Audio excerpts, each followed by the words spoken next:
നമസ്കാരം, മീഡിയ ഗ്രാമത്തിലേക്ക് സ്വാഗതം. വരും നാളുകളിൽ കേരളത്തെ കാത്തിരിക്കുന്നത് കൊടും ചൂടെന്ന് സംസ്ഥാന ദുരന്ത നിവാരണ സേനയുടെ മുന്നറിയിപ്പ്. കേരളത്തിൽ വരും നാളുകളിൽ കാലാവസ്ഥാ വകുപ്പിന്റെ മോഡൽ അവലോകനങ്ങളിൽ നിലവിലെ അനുമാനപ്രകാരം കേരളത്തിൽ പൊതുവിൽ 2 മുതൽ 4 വരെ ഡിഗ്രി ചൂട് കൂടിയേക്കാം.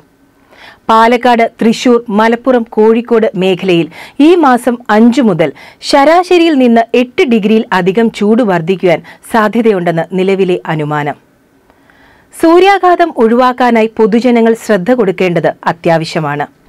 രാവിലെ 11 മുതൽ ഉച്ച കഴിഞ്ഞ് 3 വരെയെങ്കിലും നേരിട്ട് സൂര്യപ്രകാശം ഏൽക്കുന്നത് ഒഴിവാക്കണം. കെട്ടിട നിർമ്മാണ തൊഴിലാളികൾ ഉൾപ്പെടെ പുറത്തുനിന്ന് ജോലിയെടുക്കുന്നവരെയാണ് കൂടുതൽ ബാധിക്കുന്നത്. കുടിവെള്ളം എപ്പോഴും കയ്യിൽ കരുതുന്നതും അത്യാവശ്യമാണ്. പരമാവധി ശുദ്ധജലം കുടിക്കുക. വിദ്യാർത്ഥികളുടെ പരീക്ഷാകാലം ആയതിനാൽ സ്കൂൾ അധികൃതരും രക്ഷിതാക്കളും പ്രത്യേക ശ്രദ്ധ പുലർത്തേണ്ടതാണ്. ദുരന്ത നിവാരണ അതോറിറ്റിയും ആരോഗ്യ വകുപ്പും തൊഴിൽ വകുപ്പും നൽകുന്ന നിർദ്ദേശങ്ങൾ എല്ലാവരും പാലിക്കേണ്ടതാണ്. വേനൽക്കാലത്ത് താപനില ഉയരുന്നതിനാൽ തൊഴിലാളികൾക്ക് സൂര്യാഘാതം ഏൽക്കാനുള്ള സാധ്യത മുൻനിർത്തി സൂര്യപ്രകാശം നേരിട്ട് ഏൽക്കേണ്ടി വരുന്ന തൊഴിൽ സമയം പുനർക്രമീകരിച്ച് തൊഴിൽദാതാക്കൾ ഈ നിർദ്ദേശങ്ങൾ പാലിക്കേണ്ടതാണ്.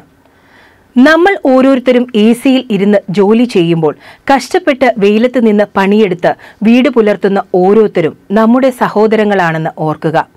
അതുകൊണ്ട് തന്നെ വെയിലത്ത് ജോലി ചെയ്യുന്നവർക്ക് ജോലി സമയത്ത് റെസ്റ്റ് എടുക്കാൻ സമയം കൊടുത്താൽ അത് അവർക്ക് വലിയ ഒരു ആശ്വാസമായിരിക്കും.